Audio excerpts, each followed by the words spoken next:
Hello student. हम लोग 10th class के जीव विज्ञान के अंतर्गत अध्याय 1 पर डिस्कशन कर रहे थे और अध्याय 1 है जैव प्रक्रम। और इस जैव प्रक्रम के अंतर्गत पोषण पर हम लोग डिस्कशन कर रहे थे। जैसा कि हमने कहा कि जैव प्रक्रम के अंतर्गत हम लोगों को किन किन टॉपिक पर डिस्कशन करना होगा, तो इसके अंतर्गत पोषण की बात करें, श्वसन की बात करें, चाहे फिर उत्सर्जन की बात करें, चाहे परिसंचरण की बात करें, इन 4 प्रक्रम को हम लोगों को पढ़ना होगा। और इसके अंतर्गत हम लोग पोषण पर डिस्कशन कर रहे थे। तो पिछले भाग के अंतर्गत हम लोगों ने देखा कि जैव प्रक्रम क्या होता है तथा जैव प्रक्रम क्यों आवश्यक होता है। इसी के साथ में हम लोग देखें कि पोषण क्या होता है तथा पोषण कितने प्रकार का होता है। तो हम लोग पिछले भाग में पढ़ रहे थे कि पोषण 2 प्रकार का होता है, स्वपोषण तथा परपोषण। तो हम लोगों ने समझा कि स्वपोषण क्या होता है और किस तरह से होता है तथा उसके अंतर्गत पादप अपने भोजन का संश्लेषण या प्रकाश संश्लेषण की प्रक्रिया कैसे होती है। आज हम लोगों को यह देखना है कि परपोषण क्या है। परपोषण क्या है, तो हम जानते हैं कि परपोषण को ही विषम पोषण कहा जाता है। विषम पोषण कहा जाता है। और इसी आधार पर जो परपोषण की जो विधि है, उसे हम लोग उस जीव को हम लोग परपोषी या विषम पोषी जीव कहते हैं। विषम पोषी जीव कहते हैं। तो हम लोग को आज के इस भाग 2 के अंतर्गत विषम पोषण पर डिस्कशन करना है और इसके अंतर्गत खास तौर से हम लोग को मानव पोषण का अध्ययन करना है। मानव पोषण का अध्ययन करना है। तो आइए हम लोग मानव पोषण पर अध्ययन प्रारंभ करते हैं। हम जानते हैं कि जो सजीव हैं वह अपने ऊर्जा के लिए ऊर्जा के स्रोत भोजन पर निर्भर होते हैं और उसी भोजन से लेने की प्रक्रिया को हम लोग पोषण के नाम से जानते हैं। तो कुछ जो जीव होते हैं वह स्वपोषी होते हैं और वह स्वपोषण के द्वारा अपने भोजन का संश्लेषण स्वयं करते हैं। लेकिन कुछ ऐसे जीव होते हैं जो कि अपने भोजन का संश्लेषण स्वयं नहीं करते हैं, बल्कि किसी दूसरे जीव पर आश्रित होते हैं, ऊर्जा के लिए आश्रित होते हैं, या कहें कि अपने भोजन ऊर्जा का जो स्रोत है भोजन के लिए वह दूसरे जीव पर आश्रित होते हैं और उसे ही हम लोग परपोषण के नाम से जानते हैं। इसके अंतर्गत विषम पोषण क्यों पाया जाता है, तो हम लोग जानते हैं कि कुछ जीव हैं जो कोशिका की जो जीवों की संरचनात्मक इकाई कोशिका है, तो कोशिकाओं की संख्या के आधार पर कुछ जीव क्या होते हैं, एक कोशिकीय होते हैं और कुछ जीव क्या होते हैं, बहुकोशिकीय होते हैं।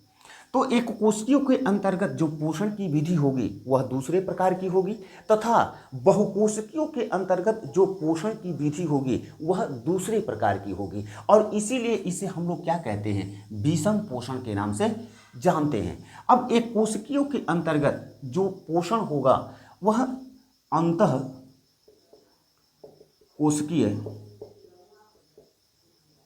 अंतःकोशिकीय पोषण कहलाता है। कैसे यह होगा हम लोग देखेंगे।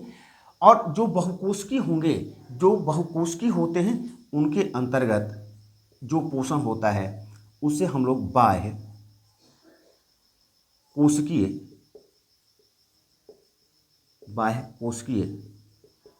पोषण के नाम से जानते हैं। तो हम लोग पहले शुरुआत करते हैं कि एक कोशिकीय जो जीव होते हैं वह भी परपोषी ही होते हैं और उनके अंतर्गत पोषण कैसे होता है, तो पहले हम लोग उसको देखते हैं। जैसे अगर उदाहरण के रूप में कहें तो अमीबा हम लोग जानते हैं कि अमीबा क्या है, यह एक कोशिकीय है, एक कोशिकीय जीव है, कोशिकीय जीव है। इसके जो संरचना होता है बहुत ही सामान्य संरचना होता है। इसकी अगर संरचना की बात करें तो इसकी संरचना बहुत ही सामान्य होता है। यह क्या है? एक अमीबा है। अब यह पोषण कैसे प्राप्त करता है? क्योंकि यह एक कोशिकीय है और जाहिर सी बात है कि अभी हमने कहा कि इसके अंतर्गत किस प्रकार का पोषण पाया जाएगा, तो अंतः कोशिकीय पोषण पाया जाता है। यह अंतः कोशिकीय पोषण क्यों होता है? क्योंकि जो अमीबा होता है, अमीबा के अंतर्गत एक ही कोशिका से निर्मित होता है और उसके जीवन से जितने भी संबंधित क्रियाएं होती हैं वह एक ही कोशिका में संपन्न होती है। चाहे पोषण की बात करें, चाहे श्वसन की बात करें, चाहे उत्सर्जन की बात करें, चाहे जनन की बात करें, यह एक ही कोशिका के द्वारा संपन्न होता है। यह अमीबा है, यह अमीबा का केंद्रक है। चूंकि वह भोजन के जब संपर्क में आता है तो उसमें एक अस्थायी प्रवर्धक, जैसे उंगली नुमा संरचना की बात करें, अस्थायी प्रवर्धक का निर्माण होता है। यानी ये प्रवर्धक है और ये इसका खाद्य पदार्थ है। यह भी अमीबा है, यह भी अमीबा है। यह क्या है? इसका खाद्य पदार्थ है, अब इस तीसरा स्टेप क्या होता है कि जब वह खाद्य पदार्थ के संपर्क में आता है तो यह जो प्रवर्धक है, वह धीरे धीरे खाद्य पदार्थ को क्या कर लेता है? घेर लेता है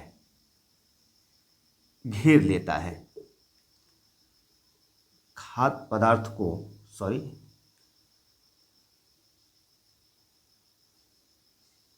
घेर लेता है और इस तरह से उसमें एक रिक्तिका का निर्माण होता है।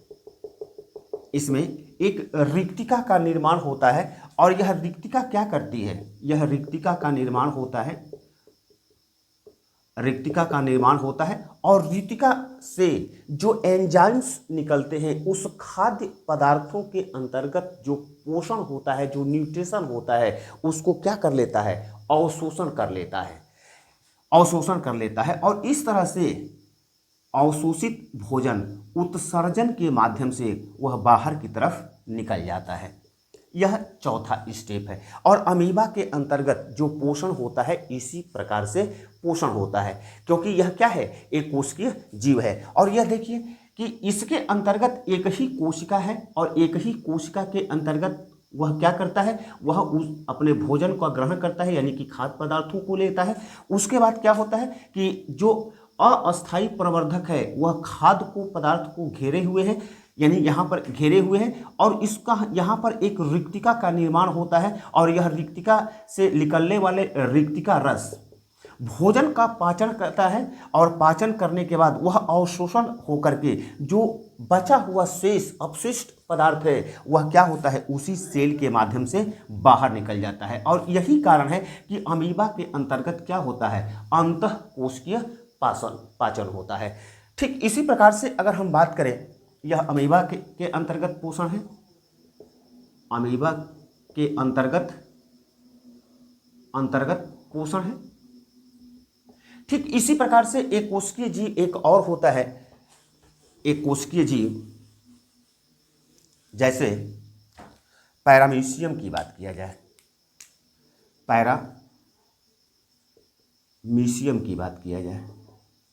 पैरामीशियम भी क्या होता है? वह भी एक कोशिकीय जीव होता है, लेकिन उसका भोजन ग्रहण करने का स्थान निश्चित होता है, अमीबा में निश्चित नहीं होता है। अमीबा जब खाद्य पदार्थ के संपर्क में आता है तो उसके उंगली नुमा एक अस्थायी प्रवर्धक का निर्माण होता है जो भोजन को क्या कर लेता है? घेर लेता है और उसके अंतर्गत एक रिक्तिका का निर्माण होता है और उस रिक्तिका से रिक्तिका रस निकलता है और जो खाद्य पदार्थ है उसके खाद्य पदार्थों का अवशोषण करता है और जो बचे हुए अपशिष्ट पदार्थ है उसको अपने शरीर से बाहर निकाल देता है। लेकिन यह अगर पैरामीशियम की बात करें तो पैरामीशियम यह भी सिंपल आकृति का होता है, इसकी संरचना इस प्रकार से होती है, इस प्रकार से होती है। इसके शरीर पर यह सीलिया पाया जाता है। हम जानते हैं कि पैरामीशियम में 2 केंद्रक पाए जाते हैं। अब यह जो भोजन के संपर्क में आता है तो इस सीलिया के माध्यम से इसको पक्षमाभ भी बोला जाता है, पक्षमाभ भी बोला जाता है, पक्षमाभ भी। यह पक्षमाभ के माध्यम से वह भोजन को कहाँ लाता है, यहाँ पर लाता है, और इसी के माध्यम से क्या कर लेता है, अंतर्ग्रहण करता है। और अंतर्ग्रहण करने के बाद अपने शरीर के अंतर्गत भोजन का अवशोषण करने के बाद अपशिष्ट पदार्थ को क्या कर देता है, बाहर निकाल देता है। तो यह एक कोशिकीय जीव है और इसके अंतर्गत जो भी पोषण हो रहा है वह अंतःकोशिकीय पोषण हो रहा है। लेकिन जो उच्च श्रेणी के जंतु होते हैं, जो कार्डेटा संघ के जंतु होते हैं, उनके अंतर्गत जो पोषण होता है वह बाह्य कोशिकीय पोषण होता है, बाह्य कोशिकीय पोषण होता है, बाह्य कोशिकीय पोषण होता है। अब बाह्य कोशिकीय पोषण कैसे होता है, तो यहाँ पर हम लोग पोषण को पढ़ चुके हैं कि पोषण क्या होता है। लेकिन जो जंतु होते हैं, जंतुओं में पोषण की कितनी अवस्थाएं होती हैं, इसको समझते हैं कि जंतुओं में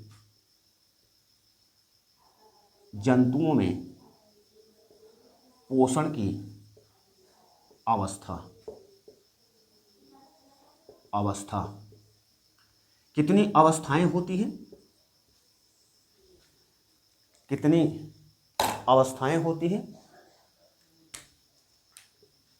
तो जंतुओं के अंतर्गत जो पोषण की अवस्थाएं होती हैं वह निम्न प्रकार की होती हैं, जैसे अंतर्ग्रहण,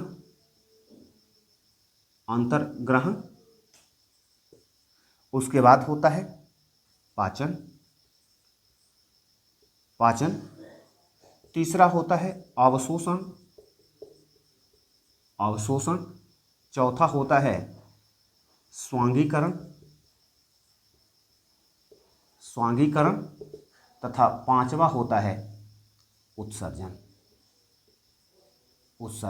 यानी यह 5 चरणों में जंतुओं के अंतर्गत जो उच्च श्रेणी के जंतु होते हैं, जो परपोषी होते हैं, जो विषम पोषी होते हैं, उनके अंतर्गत जो पोषण की अवस्थाएं होती हैं वह कितने प्रकार की होती है, तो 5 प्रकार की होती हैं।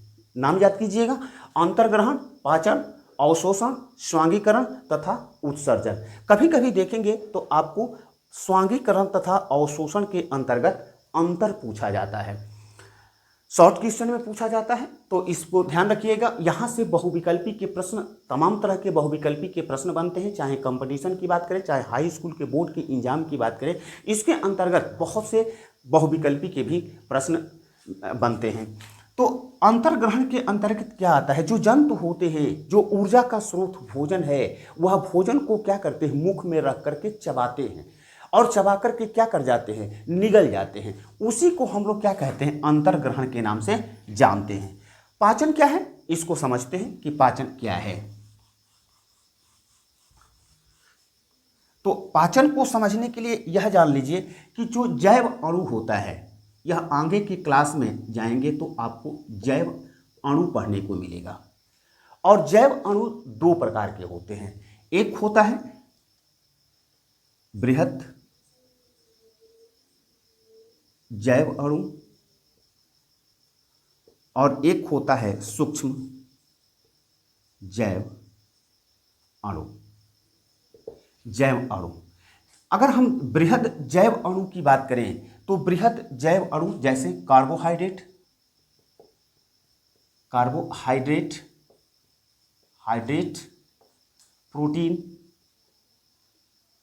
प्रोटीन, वसा, यह क्या होते हैं, यह बृहद जैव अणु होते हैं। हमारे जो जंतु होते हैं, जितने भी जंतु होते हैं, वह बृहद जैव अणु को भोजन के रूप में प्राप्त तो करते हैं, लेकिन उनका अवशोषण नहीं कर सकते हैं। उनके अवशोषण के लिए क्या आवश्यक है, तो उनके अवशोषण के लिए उनको सूक्ष्म अणु में परिवर्तित होना आवश्यक है। जैसे अगर कार्बोहाइड्रेट की बात करें तो कार्बोहाइड्रेट किस में परिवर्तित होना चाहिए? तो मोनोसेकेराइड में परिवर्तित होना चाहिए। सेकेराइड में परिवर्तित होना चाहिए। मोनोसेकेराइड क्या है? ग्लूकोज क्या है? ग्लूकोज एक मोनोसेकेराइड है। और यह भी कार्बोहाइड्रेट ही, मोनोसेकेराइड क्या है? कार्बोहाइड्रेट ही है। लेकिन यह क्या है? सूक्ष्म अणु है। इसको हमारा शरीर अवशोषण, यानी ग्लूकोज को हमारा शरीर तो अवशोषण कर सकता है, लेकिन वह कार्बोहाइड्रेट का अवशोषण नहीं कर सकता है। ठीक उसी प्रकार से प्रोटीन्स की बात करें तो प्रोटीन किससे निर्मित होता है? तो प्रोटीन अमीनो अम्ल से निर्मित होता है। अमीनो अम्ल से निर्मित होता है। हमारा शरीर प्रोटीन तो भोजन से प्राप्त करता है, लेकिन उसका अवशोषण नहीं कर सकता है। यह कब अवशोषण करेगा? जब वह अमीनो अम्ल में परिवर्तन हो जाएगा। ठीक उसी प्रकार से यदि वसा की बात किया जाए तो वसा क्या है? वसा को भी हमारा शरीर भोजन के रूप में प्राप्त तो करता है, लेकिन उसका अवशोषण तब तक से नहीं कर सकता है जब तक से वह वसीय अम्ल अथवा ग्लिसरॉल के रूप में परिवर्तित नहीं हो जाता है। यानी कहने का अर्थ है कि जो जैव अणु हैं वह बृहद जैव अणु होते हैं, चाहे कार्बोहाइड्रेट की बात करें, प्रोटीन की बात करें या वसा की बात करें, उसको सूक्ष्म जैव अणु में परिवर्तन होना आवश्यक है। और यदि परिवर्तन नहीं होता है तब तक से जंतु का शरीर उसे अवशोषण नहीं कर सकते हैं। और इसको परिवर्तन करने का काम कौन करते हैं? एंजाइम करते हैं। एंजाइम करते हैं। इसीलिए एंजाइम को क्या कहा जाता है? जैव उत्प्रेरक कहा जाता है। एंजाइम को क्या कहते हैं? जैव उत्प्रेरक करते हैं। और इसी एंजाइम के द्वारा जो बृहद जैव अणु है वह सूक्ष्म जैव अणुओं में क्या होता है? परिवर्तन होता है। और उसी परिवर्तित सूक्ष्म जैव अणु को हमारा शरीर अवशोषण करता है, अन्यथा बृहद अणु को अवशोषण नहीं कर सकता है। तो यहाँ पर प्रश्न उठता है कि तब पाचन भी इसी से संबंधित होगा। तो हम कह सकते हैं कि पाचन क्या है? तो पाचन भोजन के जटिल कार्बनिक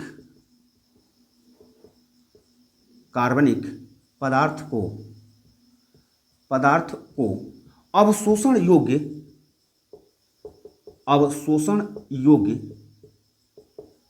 योग्य सरल पदार्थों में परिवर्तन करने की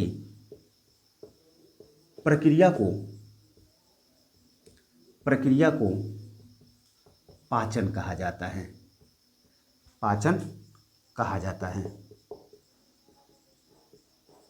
है। यानी जो ऊर्जा का स्रोत हम भोजन को प्राप्त करते हैं, तो हम जानते हैं, कल हम इसके पिछले वाले भाग के अंतर्गत देख रहे थे कि जो भोजन होता है, भोजन का मुख्य अवयव क्या होता है? कार्बोहाइड्रेट होता है, प्रोटीन होता है, वसा होता है।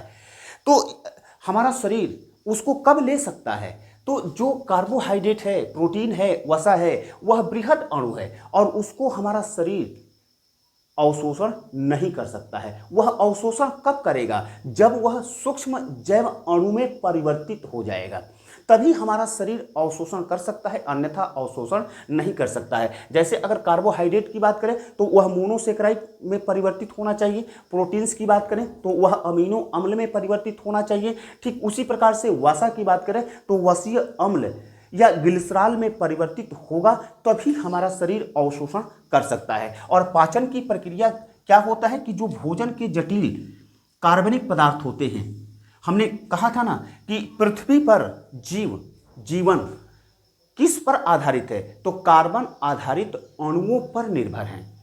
और जितने भी, या कहें कि ज़्यादातर जो खाद्य पदार्थ हैं वह कार्बन आधारित अणुओं से ही निर्मित हैं। तो इस प्रकार से तब पाचन क्या होता है? तो भोजन के जटिल कार्बनिक पदार्थ को अवशोषण योग्य।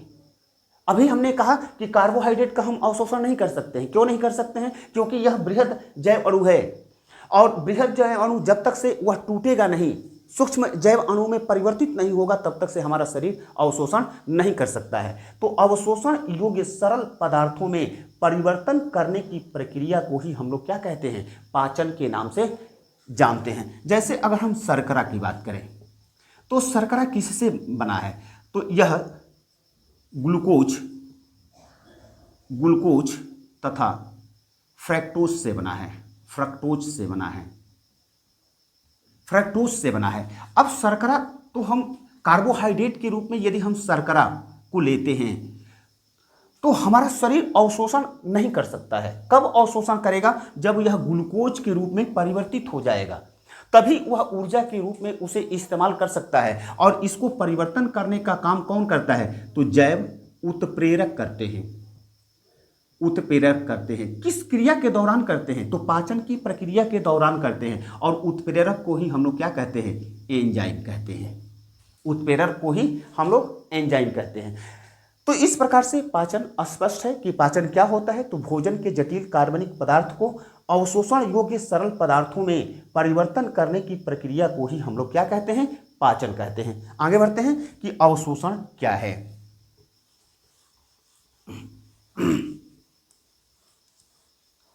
यहां पर एक चीज और जान लीजिए कि कार्बोहाइड्रेट आपको बार बार परेशान करेगा।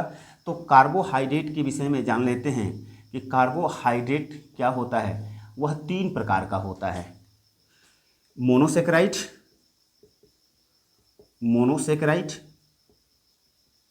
सेकेराइड, दूसरा होता है ओलिगोसेकेराइड,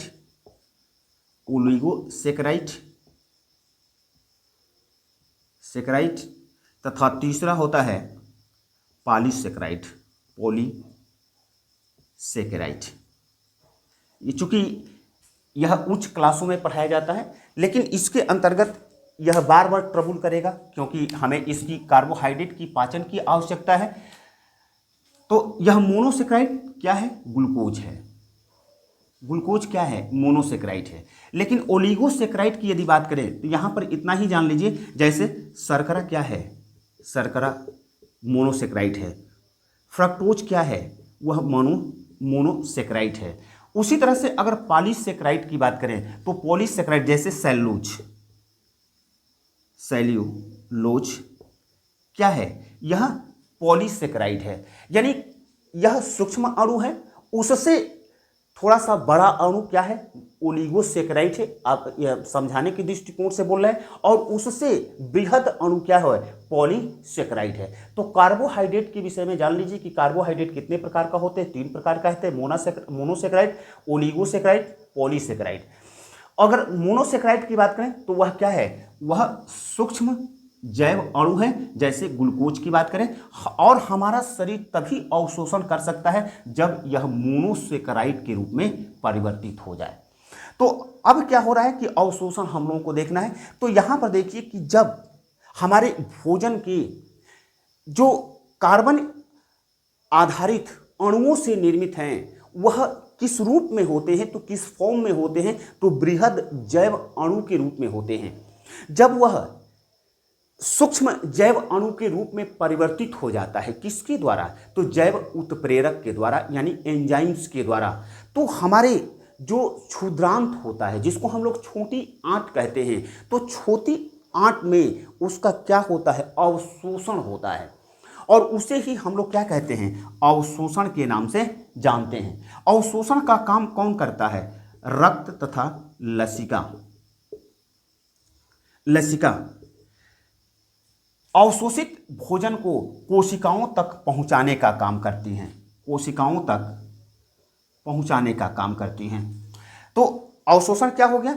जो हमारे छोटी आंत होती है, क्षुद्रांत होता है। क्षुद्रांत के अंतर्गत जो पचे हुए जो भोज्य पदार्थ पहुंचते हैं तो वहां पर अवशोषण का काम होता है। और वही अवशोषित जो तत्व होते हैं, वही तत्व रक्त तथा लसिका के द्वारा कोशिकाओं तक पहुंचाया जाता है। और इसे ही हम लोग अवशोषण के नाम से जानते हैं। तो स्वांगीकरण क्या है? जब यह पचित भोजन अवशोषण करने के बाद जब हमारी कोशिकाओं के अंतर्गत पहुंचता है तो वह क्या होता है, कोशिका हम लोग पढ़े हैं, तो कोशिका के अंतर्गत हम लोग जानते हैं कि कोशिका के अंतर्गत क्या होता है, कोशिका द्रव्य में जब सम्मिलित होकर के वह जीव द्रव्य का निर्माण करता है, या जीव द्रव्य के अंतर्गत वह विभिन्न प्रकार के जैव रासायनिक क्रिया के लिए वह जीव द्रव्य में सम्मिलित हो जाता है, तो तब हम उसे कहते हैं स्वांगीकरण के नाम से जानते हैं। तो स्वांगीकरण तथा अवशोषण में अंतर होता है। क्या अंतर होता है कि नंबर 1, अगर प्रश्न पूछेगा तो इस प्रकार से आप लोग लिखने का प्रयास कीजिएगा कि अवशोषण कहाँ होता है, तो क्षुद्रांत में होता है, जिसको हम लोग छोटी आंत के नाम से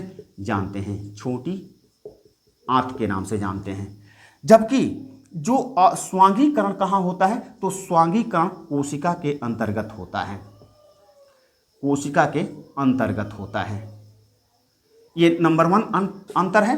अगर दूसरे अंतर की बात करें तो अवशोषण के अंतर्गत होता क्या है कि जो पचित भोजन है, जो उसका क्या होता है, उसका हमारी छोटी आंत के द्वारा अवशोषण होता है, और उस अवशोषित भोज्य पदार्थों को रक्त तथा लसिका के द्वारा कोशिकाओं तक पहुंचाया जाता है। यही सिर्फ अवशोषण है, यानी कि जो हमारे भोज्य पदार्थ के अंतर्गत जो हमने खाया है, कार्बोहाइड्रेट लिया है, प्रोटीन लिया है, चाहे वसा लिया है, और वह किस रूप में परिवर्तन हो चुका है, ग्लूकोज के रूप में परिवर्तन हो चुका है, अमीनो अम्ल के रूप में परिवर्तित हो चुका है, चाहे वसीय अम्ल या ग्लिसरॉल के रूप में जो परिवर्तित हो चुका है, उसका जब अवशोषण हो जाता है, क्यों अवशोषण होता है, ऊर्जा के लिए अवशोषण होता है, क्योंकि हम लोग भोजन क्या है, ऊर्जा का स्रोत है, तो उसका जब अवशोषण हो जाता है उसी को हम लोग अवशोषण के नाम से जानते हैं। और जब वही अवशोषित भोज्य पदार्थ क्या होता है, जब जीव द्रव्य यानी कोशिका में जाकर कोई कोशिका द्रव्य में सम्मिलित हो जाता है तो उसे हम लोग स्वांगीकरण के नाम से जानते हैं। तो यह अंतर्ग्रहण हो गया, यह हो गया पाचन, यह हो गया अवशोषण, और यह हो गया स्वांगीकरण। ध्यान रखिएगा कि कभी कभी क्वेश्चन पूछता है कि स्वांगीकरण, अवशोषण तथा स्वांगीकरण में अंतर बताइए, तो इसीलिए हमने कहा कि जो अवशोषण का कार्य होता है वह क्षुद्रांत यानी छोटी आंत में होता है, जबकि स्वांगीकरण का कार्य कहाँ होता है, तो कोशिका के अंतर्गत होता है। जो अवशोषण का कार्य होता है वह अवशोषण कैसे होता है, तो जो पचे हुए भोज्य पदार्थ है हमारे क्षुद्रांत के अंतर्गत रसांकुर पाए जाते हैं, और रसांकुर क्या करते हैं, इन पचे हुए भोज्य पदार्थों का अवशोषण करके कोशिकाओं तक पहुंचाने का कार्य किया जाता है, इसे ही अवशोषण कहा जाता है। जबकि स्वांगीकरण के अंतर्गत जो अवशोषित भोज्य पदार्थ है जब कोशिका द्रव्य में सम्मिलित हो जाता है तो उसे हम लोग स्वांगीकरण के नाम से जानते हैं। तो यहाँ पर ये स्पष्ट हो गया। अब प्रश्न उठता है उत्सर्जन।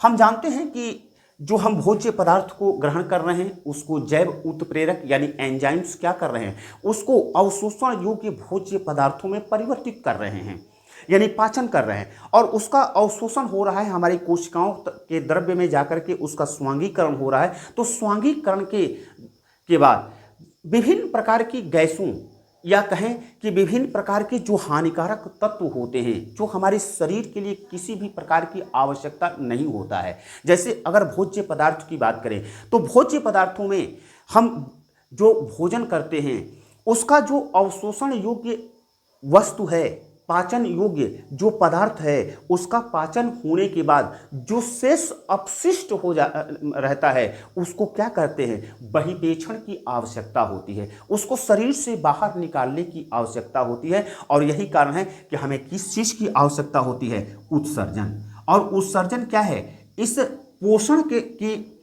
अवस्था के अंतर्गत यह सबसे अंतिम कार्य है कि वह उत्सर्जन के द्वारा वह जो अपशिष्ट पदार्थ होता है, भोजन का अपशिष्ट पदार्थ होता है, वह हमारे शरीर से बाहर निकल जाता है। तो यह जंतुओं में पोषण की कितनी अवस्थाएं होती हैं, तो जंतुओं में पोषण की 5 अवस्थाएं होती हैं, अंतर्ग्रहण, पाचन, अवशोषण, स्वांगीकरण तथा उत्सर्जन। अब हम लोग देखते हैं मनुष्यों में पोषण।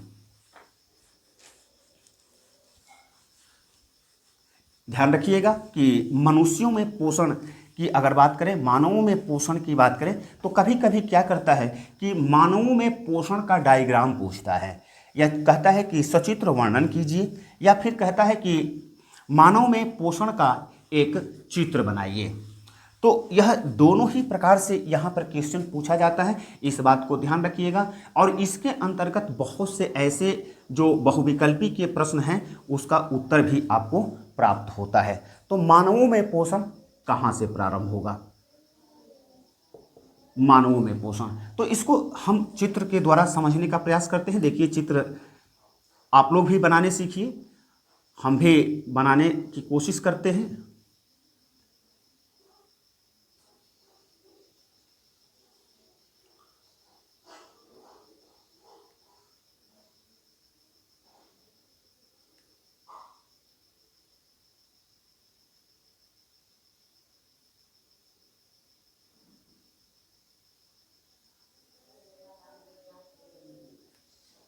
चित्र में कोई विशेष देखने की आवश्यकता नहीं है। यह क्या है? सॉरी, थोड़ा सा गड़बड़ हुआ है चित्र। यह मुख है। और हमारे अगर मानवों में अगर पाचन की बात करें या पोषण की बात करें, तो जो आहार का पोषण हो रहा है या आहार तंत्र की बात करें, तो उसके अंतर्गत जो पाचन तंत्र हैं वह सॉरी पाचन तंत्र है। तो पाचन तंत्र के अंतर्गत कौन से तंत्र आते हैं? तो नंबर 1 मुख आता है। उसके बाद हम लोग क्रमशः इसको समझते चलेंगे। अब मुख के अंतर्गत क्या होता है? जब हम जानते हैं कि जो पोषण, जंतुओं में पोषण है, उसकी प्रथम अवस्था क्या है? अंतर्ग्रहण है। अंतर्ग्रहण है। दूसरी अवस्था क्या है? पाचन है। तीसरी अवस्था क्या है? अवशोषण है। अवशोषण है। चौथी अवस्था क्या है? तो चौथी अवस्था है स्वांगीकरण। स्वांगीकरण। और पांचवी अवस्था है उत्सर्जन। तो इस बात को ध्यान में रखिएगा कि यह पांचों अवस्था को देखना है, क्रम से हम लोगों को देखना है। तो पहला क्या हुआ? जो मानवों में पोषण का प्रारंभ होता है तो वह किसके माध्यम से होता है? तो मुख के माध्यम से होता है। यहां से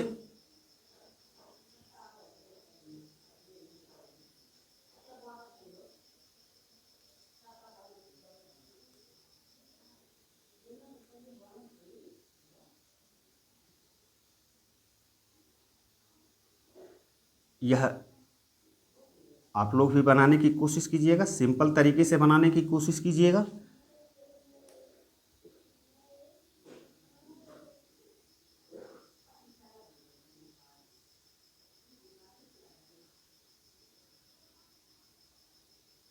यह है श्वास नलिका। श्वास नलिका या श्वास नली। तो चूंकि हम लोग क्या पढ़ रहे हैं? हम लोग पाचन पढ़ रहे हैं, इसीलिए हमें श्वास नलिका से कोई मतलब नहीं है। इस बात को ध्यान रखिएगा। हमको किससे मतलब है? आहार नाल से मतलब है। आहार नाल, जिसको हम लोग किस नाम से जानते हैं? ग्रसनी के नाम से जानते हैं। ग्रसनी के नाम से जानते हैं। अब यह हम लोग पहले चित्र को कंप्लीट कर लेते हैं।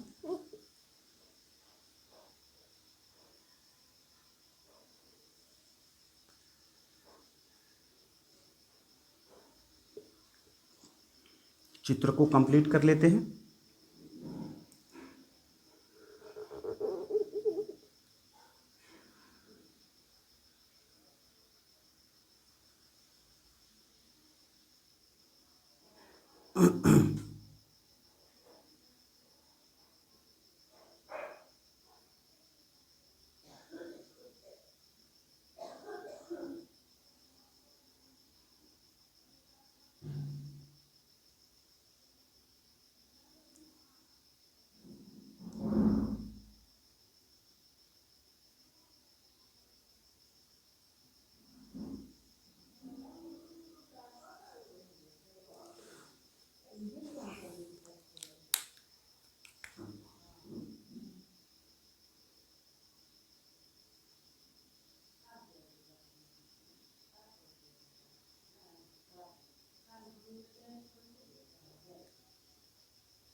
चित्र को कंप्लीट करते हैं और इसको देखते हैं। हम लोग देखते चलते हैं। यहां पर इस ग्रास नली के अंतर्गत कौन सी गति होती है? तो क्रमाकुंचन गति होता है, क्रमाकुंचन गति होता है। जब अब यहां पर एक एक चीज को हम लोग समझ रहे हैं कि अंतर्ग्रहण क्या करते हैं कि जंतु अपने मुख के अंतर्गत भोजन को लेते हैं और दांतों के माध्यम से उसको चबाने का कार्य करते हैं। और हमारे मुख के अंतर्गत क्या होते हैं? लार ग्रंथियां होती हैं। लार ग्रंथियां जोड़ी में होती हैं, जोड़े में होते हैं, और लार ग्रंथियां 3 जोड़े होते हैं। और उनसे क्या निकलता है? लार निकलता है। और लार में जो जैव उत्प्रेरक एंजाइम होते हैं वह क्या होता है? टाइलिन होता है। यहीं से याद कीजिएगा, टाइलिन होता है। और टाइलिन किस पर काम करता है? तो वह स्टार्च पर काम करता है।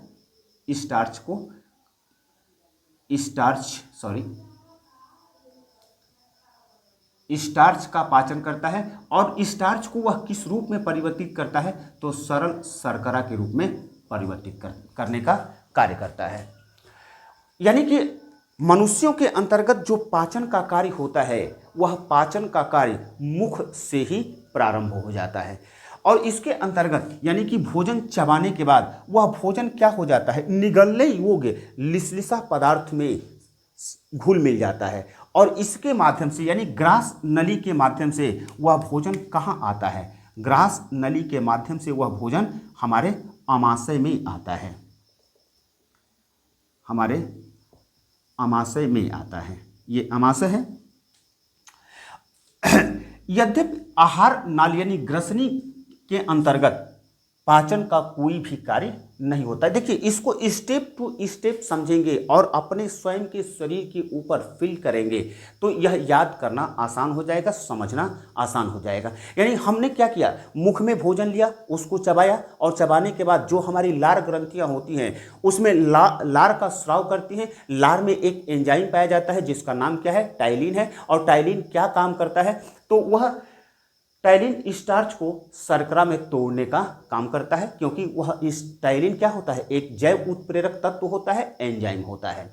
उसके बाद वह जो भोजन है वह भोजन आहार नाल यानी ग्रसनी के माध्यम से हमारे आमाशय के अंतर्गत प्रवेश करता है। जो आहार नाल है यानी ग्रसनी है, ग्रसनी के अंतर्गत किसी भी प्रकार का पाचन नहीं होता है। भोजन अंदर कैसे जाता है? तो क्रमाकुंचन गति के द्वारा जाता है। यानी कि हमारे आहार नाल के अंतर्गत इस प्रकार से क्रमाकुंचन गति होता रहता है और भोजन क्या होता है? वह नीचे की तरफ जाता रहता है। लेकिन भोजन एक बार ग्रास नली के द्वारा आमाशय में प्रवेश कर जाता है तो वह बाहर नहीं निकलता है। क्यों? क्योंकि यहाँ पर एक अवरोधनी होती है जिसको हम लोग कपाट कहते हैं, जिसको कार्डिक अवरोधनी कहा जाता है, कार्डिक अवरोधनी कहा जाता है या कपाट कहा जाता है, कपाट कहा जाता है। अब इस आमाशय के अंतर्गत क्या होता है? आमाशय से क्या निकलता है? तो एक गैस्ट्रिक जूस निकलता है, गैस्ट्रिक रस निकलता है। वह गैस्ट्रिक रस क्या करता है? इसके आमाशय के अंतर्गत जो जठर ग्रंथियां हैं, कौन सी ग्रंथि हैं? इधर लिखते हैं, जठर ग्रंथियां हैं। जठर ग्रंथियों को क्या कर देती हैं? सक्रिय कर देती हैं। और इस सक्रियता के कारण यानी जठर ग्रंथियां जब सक्रिय होती हैं तो वह क्या उत्पादित करती हैं? जठर रस को उत्पादित करती है। जठर रस उससे स्रावित होता है। और इस जठर रस में कौन कौन से एंजाइम पाए जाते हैं? तो हाइड्रोक्लोरिक अम्ल पाया जाता है, उसके बाद पेप्सिन पाया जाता है तथा रेनिन पाया जाता है। ध्यान रखिएगा, यहाँ से एंजाइम्स का नाम आप लोग यहीं से याद कर लीजिएगा कि जठर ग्रंथियाँ होती हैं वह गैस्ट्रिक रस के कारण वह क्या हो जाती हैं? सक्रिय हो जाती हैं और उससे एंजाइम्स का स्राव होता है, यानी कि जठर रस का स्राव होता है। और उसमें कौन कौन से एंजाइम पाए जाते हैं? तो हाइड्रोक्लोरिक अम्ल पाया जाता है, पेप्सिन पाया जाता है, रेनिन पाया जाता है। अब यहाँ पर आते हैं, यह क्या है, अमाशय है और इसके अंतर्गत जठर ग्रंथियां हैं। यह HCl यानी कि हाइड्रोक्लोरिक अम्ल कार्य क्या करता है? तो नंबर 1 कि जो हम भोजन ग्रहण करते हैं उसका माध्यम क्या होता है? क्षारीय माध्यम होता है। तो जो क्षारीय माध्यम आमाशय में पहुंचता है, तो पहुंचने के बाद जो जठर रस है, जठर रस से जो हाइड्रोक्लोरिक अम्ल का स्राव होता है वह भोजन को अम्लीय बना देता है, और अम्लीय बनाने के कारण कई प्रकार के फंक्शन वहाँ पर प्रारंभ हो जाते हैं। यानी कि जो भोज्य पदार्थों के बड़े अणु हैं, कार्बन आधारित बड़े अणु हैं, वह क्या हो जाते हैं? टूट जाते हैं। नंबर 1 कार्य होता है। कभी कभी क्या पूछता है कि हाइड्रोक्लोरिक अम्ल क्या कार्य करता है, हमारे आमाशय के अंतर्गत कौन कौन से कार्य करता है? तो यह पहले तो भोज्य पदार्थों के बड़े अणुओं को छोटे अणुओं में तोड़ने का काम करता है, तथा दूसरा कार्य क्या करता है कि जो भोजन हम ग्रहण करते हैं, अंतर्ग्रहण करते हैं, उसका माध्यम क्या होता है? क्षारीय होता है, उसको अम्लीय माध्यम में परिवर्तन कर देता है। तथा तीसरा कार्य क्या करता है? तो तीसरा कार्य यह करता है कि जो हमारे भोजन के साथ कुछ सूक्ष्म जीवाणु जो हमारे आमाशय में प्रवेश करते हैं, वह अम्लीय माध्यम होने के कारण वह क्या होते हैं? सूक्ष्म जीवाणु मर जाते हैं। और चौथा काम क्या करता है? तो जो पेप्सिन होता है वह पेप्टोन्स के रूप में पाया जाता है, उसको सक्रिय कर देता है, उसको सक्रिय कर देता है। तो HCl का 3 कार्य है, यानी कि भोजन के माध्यम को क्षारीय को अम्लीय में परिवर्तन कर देता है। दूसरा कार्य क्या करता है कि जितने भी इसमें भोजन के साथ सूक्ष्म जीवाणु हैं उसको मारने का काम करता है। और तीसरा काम करता है कि जो पेप्सिन है, पेप्सिन जो पेप्टोन्स के रूप में पाए जाते हैं, उसको क्या कर देता है? सक्रिय कर देता है। अब आगे क्या काम होता है? तो यहाँ पर पेप्सिन क्या काम करता है? तो पेप्सिन प्रोटीन का पाचन का काम करता है। पेप्सिन क्या करता है? प्रोटीन के पाचन का काम करता है। तथा रेनिन क्या करता है? तो दूध को फाड़ देता है और उसमें दूध में जो कैरोटीन होता है, जो पीले पदार्थ कैरोटीन होता है, उसको क्या कर देता है? अलग कर देता है। तो यह जठर रस के अंतर्गत 3 प्रकार के एंजाइम पाए जाते हैं, यानी कि हाइड्रोक्लोरिक अम्ल की बात करें, पेप्सिन की बात करें, चाहे रेनिन की बात करें। हाइड्रोक्लोरिक अम्ल क्या करता है कि भोजन के क्षारीय माध्यम को वह किस में परिवर्तित कर देता है? अम्लीय में परिवर्तित कर देता है। जो भोजन के साथ सूक्ष्म हानिकारक जो जीवाणु प्रवेश करते हैं उनको मारने का काम करता है। तथा जो हमारी जो जठर रस के अंतर्गत जो पेप्सिन होता है, जो अक्रिय अवस्था में होता है, उसको सक्रिय करने का कार्य करता है। उसके बाद रेनिन क्या करता है? रेनिन दूध को फाड़ देता है तथा उसमें जो कैरोसिन होता है, कैरोसिन को क्या कर देता है? वह अलग कर देता है। तो इस प्रकार से यह जठर रस की बात कर रहे थे। अब इसके बाद आगे बढ़ते हैं। आगे यह यकृत है और यह क्या है? तो यह है अग्नाशय। यकृत में पीत रस का निर्माण होता है। पीत रस का निर्माण कहाँ होता है? तो यकृत के द्वारा पीत रस का निर्माण किया जाता है, इसी को लीवर कहा जाता है। और इसके अंतर्गत जो पीत रस का निर्माण होता है वह पीताशय यानी एक पीत की थैली में वह संग्रहित होता रहता है। यानी उसको जो थैली में संग्रहित होता है वह उसको क्या कहते हैं? पीताशय कहते हैं। यह क्या है? अग्नाशय है। अब भोजन 4 से 5 घंटा आमाशय में रहने के बाद वह क्या होता है? वह छोटी आंत में प्रवेश करता है। तो छोटी आंत में प्रवेश करता है तो नंबर 1 कि छोटी आंत को क्या कहते हैं? क्षुद्रांत कहते हैं। क्षुद्रांत या छोटी आंत कहते हैं। दोनों चीज जानिए, क्योंकि अगर एक चीज को जानते हैं, अगर दूसरा चीज पूछ दिया तो आपका काम खराब हो जाएगा। तो क्षुद्रांत कितने प्रकार का होता है? 3 प्रकार का होता है। यानी क्षुद्रांत को कितने भागों में वर्गीकृत किया गया है? तो क्षुद्रांत को 3 वर्गों में, ग्रहणी, दूसरा मध्यांत्र, मध्यांत्र, और तीसरा है शेषांत्र।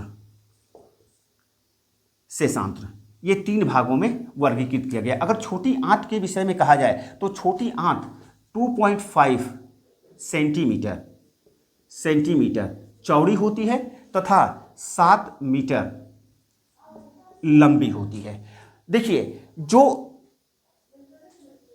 शाकाहारी जीव हैं, शाकाहारी जीवों के अंतर्गत जो छोटी आंत होती है वह बड़ी होती है, लेकिन जो मांसाहारी जीव हैं, मांसाहारी जीवों के अंतर्गत जो छोटी आंत होती है वह क्या होती है? वह छोटी आंत छोटी होती है। लेकिन अगर सेलुलोज के पाचन करने वाले जितने भी जंतु हैं, सेलुलोज का पाचन, देखिए हम लोग सेलुलोज का पाचन नहीं कर सकते हैं, यानी कि मनुष्य, मानव सेलुलोज का पाचन नहीं कर सकता है, सेलुलोज का पाचन नहीं कर सकता है। इसका पाचन कौन करते हैं? रोबंथी करते हैं, रोबंथी करते हैं। रोबंथी यानी जुगाली करने वाले जितने भी जानवर हैं, जुगाली करने वाले, या देहात की भाषा में बोला जाए तो पगुरी करने वाले जो जीव होते हैं वह क्या करते हैं? सेलुलोज का पाचन करते हैं। और यही कारण है कि जो रोबंथी होते हैं, रोबंथियों में छोटी आंत क्या होती है? बड़ी होती है, जबकि जो मांसाहारी होते हैं उनमें छोटी आंत क्या होती है? छोटी होती है, छोटी होती है, और उसमें बड़ी होती है। लेकिन अगर मानवों की बात करें तो मानवों में जो छोटी आंत की बात करें तो उसकी चौड़ाई 2.5 सेंटीमीटर होता है तथा इसकी अगर लंबाई की बात करें तो 7 मीटर होता है। यह 3 भागों में बांटा गया है, ग्रहणी, मध्यांत्र तथा शेषांत्र। अब होता क्या है कि अमाशय में 3 से 4 घंटा भोजन रहने के बाद वह कहाँ प्रवेश करता है? ग्रहणी के अंतर्गत प्रवेश करता है। और ग्रहणी के अंतर्गत क्या होता है? एक कपाट होता है, जैसे कि यहाँ पर आहार नाल तथा आमाशय के बीच में एक कपाट पाया जाता है जिसको कार्डिक अवरोधनी कपाट कहते हैं। ठीक उसी प्रकार से जब आमाशय तथा छोटी आंत जहां पर प्रारंभ होता है, यानी कि ग्रहणी जहां पर प्रारंभ होता है, वहां पर एक कपाट पाया जाता है और उस कपाट को पाइलोरिक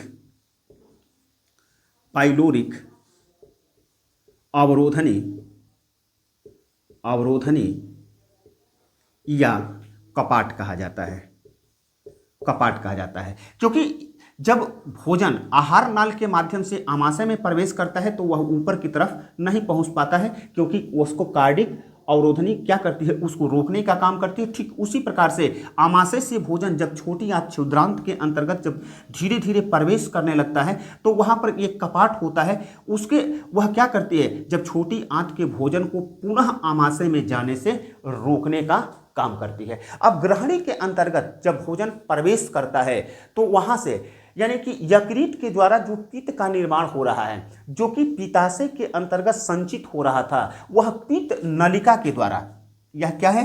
पित्त नलिका,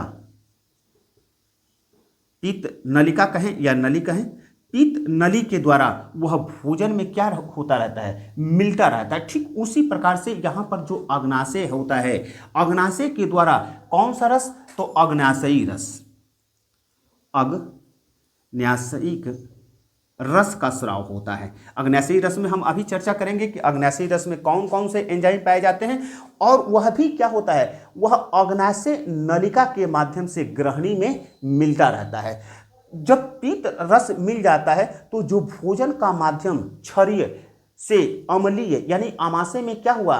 HCl होने के कारण, हाइड्रोक्लोरिक अम्ल होने के कारण आमाशय में जो भोजन होता है वह क्षारीय से अम्लीय में परिवर्तन हो जाता है। तो जो अम्लीय में परिवर्तन हुआ है वह क्या हो गया? ग्रहणी में आकर के जब पित्ताशय से निकलने वाला पित्त जब उसमें मिलता है, यानी भोजन में मिलता है, तो वह पुनः भोजन के माध्यम को क्या बना देता है? क्षारीय बना देता है, पुनः क्षारीय बना देता है, क्योंकि पाचन के लिए क्षारीय होना आवश्यक है। और उससे, यानी कि अग्नाशय से निकलने वाला अग्नाशयी रस भी कहाँ आकर के मिल जाता है? ग्रहणी में, भोजन ग्रहणी में आकर के मिलता है। तथा यह आमाशय के अंतर्गत कौन कौन से एंजाइम्स पाए जाते हैं उसको देख लेते हैं।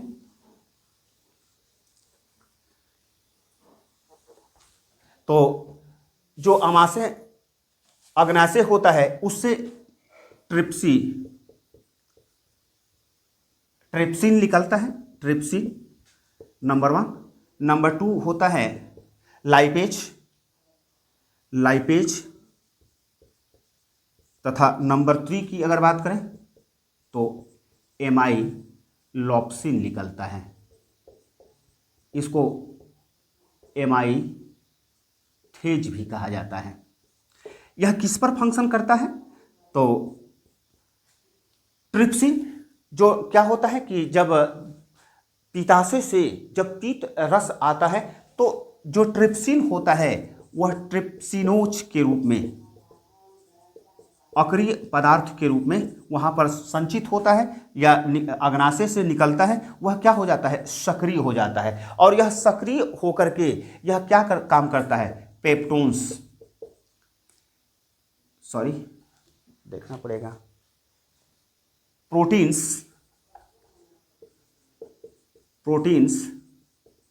तथा पेप्टोन्स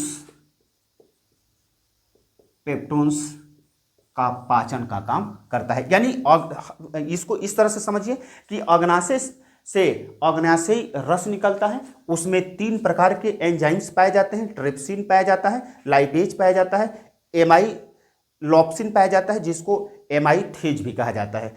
ट्रिप्सिन क्या करता है? तो प्रोटीन तथा पेप्टोन्स को पाचन का काम करता है। लाइपेज क्या करता है? तो लाइपेज वसा को वसीय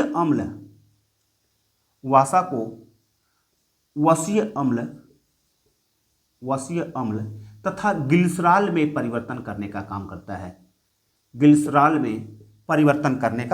करता है। जबकि जो एमाइलोप्सिन है वह क्या करता है? कार्बोहाइड्रेट को किसमें परिवर्तन करने का काम करता है? तो शर्करा तथा मल्टोज में परिवर्तन करने का कार्य करता है। यानी इसको इस तरह से समझिए कि जो हमारे शरीर के अंतर्गत जो अग्नाशय होता है वह उससे अग्नाशयी रस का स्राव होता है। अग्नाशयी रस में 3 प्रकार के एंजाइम्स पाए जाते हैं। ट्रिप्सिन की बात करें, लाइपेज की बात करें, चाहे एमाइलोप्सिन की बात करें। जो ट्रिप्सिन होता है वह किस पर काम करता है? प्रोटीन्स तथा पेप्टोन्स पर काम करता है, यानी उसको पाचन करने का काम करता है। जो लाइपेज होता है, लाइपेज क्या काम करता है? जो वसा होता है वह वसा को वसीय अम्ल तथा ग्लिसरॉल में परिवर्तन करने का काम करता है। तथा जो एमाइलोप्सिन होता है, जिसको हम लोग एमाइथेज के भी नाम से जानते हैं, वह कार्य क्या करता है? तो कार्बोहाइड्रेट को पाचन का काम करता है और कार्बोहाइड्रेट को किसमें परिवर्तित कर देता है? तो मल्टोज तथा शर्करा में परिवर्तित करने का काम करता है। अब आगे बढ़ते हैं। इसको अग्नाशय से निकलने वाले अग्नाशयी रस के विषय में हम लोग चर्चा कर ली। इस चित्र को भी कंप्लीट करना है अभी। अब इसके अंतर्गत भोजन ग्रहणी उसका से भोजन क्या होता है? आगे बढ़ता है, मध्यांत्र के अंतर्गत जाता है और उसके बाद भोजन शेषांत्र में पहुंचता है। और शेषांत्र में उंगली नुमा प्रवर्धक होते हैं। यानी किस प्रकार के प्रवर्धक होते हैं? इस प्रकार के प्रवर्धक होते हैं जो क्या करते हैं? छोटी आंत को लंबाई को वृद्धि कर देते हैं। यानी कि जो छोटी आंत इस प्रकार की पाई जा रही है, इस प्रकार की छोटी आंत पाई जा रही है, उसमें क्या हो जाता है? उंगली सदृश रसांकुर, जिसको कहते हैं, यह क्या करता है? वह अवशोषण का कार्य करता है। इस प्रकार के प्रवर्धक पाए जाते हैं। यह छोटी आंत की लंबाई को क्या करते हैं? वृद्धि करते हैं। जो प्रवर्धक होते हैं वह छोटी आंत को 10 गुना बढ़ा देते हैं। और इस पे जो रोम पाए जाते हैं, यह रोम भी क्या करते हैं कि पुनः इसको 10 गुना वृद्धि कर देते हैं। यानी कि छोटी आंत का 10 गुना वृद्धि कर देते हैं। और यहाँ पर भोजन का पाचन नहीं, यहाँ पर अवशोषण होने का काम करता है। और यहाँ पर जब अवशोषण होता है तो इसके द्वारा यानी कि शेषांत्र के द्वारा कुछ एंजाइम्स का स्राव होता है। शेषांत्र के द्वारा यानी शेषांत्र के द्वारा जो छोटी आंत का अंतिम भाग है, शेषांत्र के द्वारा एंजाइम्स, कौन कौन से एंजाइम का स्राव होता है, तो इसके द्वारा होता है सुक्रेज का स्राव होता है, लैक्टोज का स्राव होता है, उसके बाद माल्टोज का स्राव होता है, तथा तीसरा एरेप्सिन का स्राव होता है। अब ये देखिए किसमें टूट रहा है। सुक्रोज क्या करता है, तो सुक्रोज शर्करा को ग्लूकोज में परिवर्तित करता है। यह शर्करा को किस में परिवर्तित करता है, ग्लूकोज में परिवर्तित कर देता है। जो लैक्टोज है वह क्या काम करता है, तो वह लैक्टोज शर्करा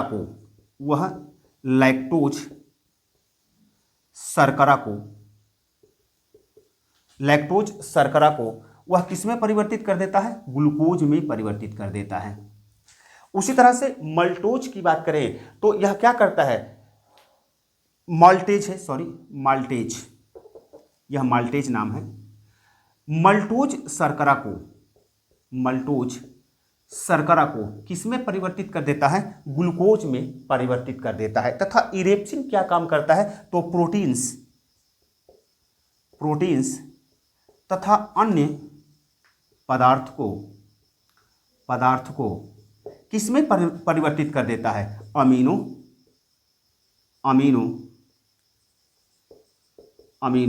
अम्ल में परिवर्तित कर देता है।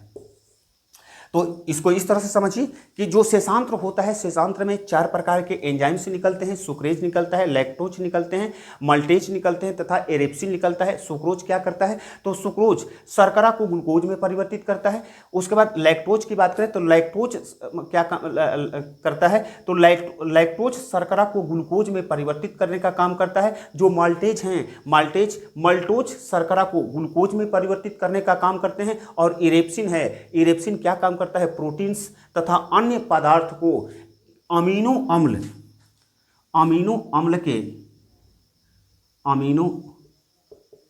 अम्ल में परिवर्तन करने का कार्य करता है। तो यहां पर क्या हो रहा है, पाचन हो रहा है।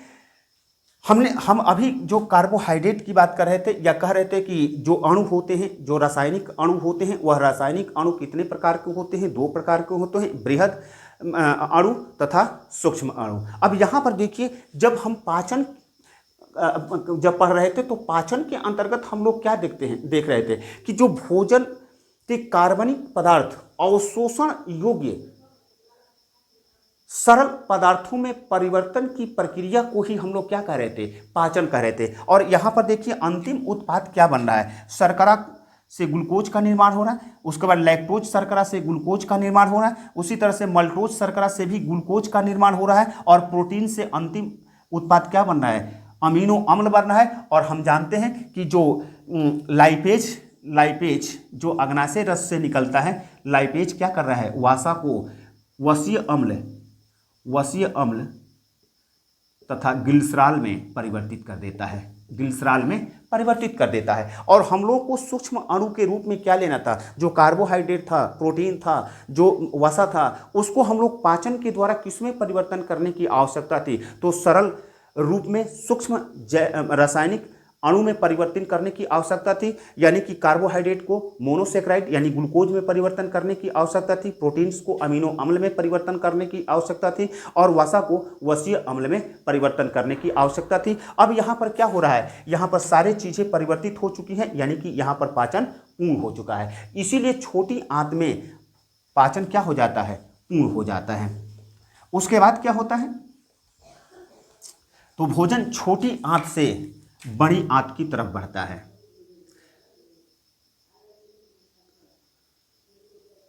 बड़ी आंत की तरफ जाता है, बड़ी आंत की तरफ जाता है।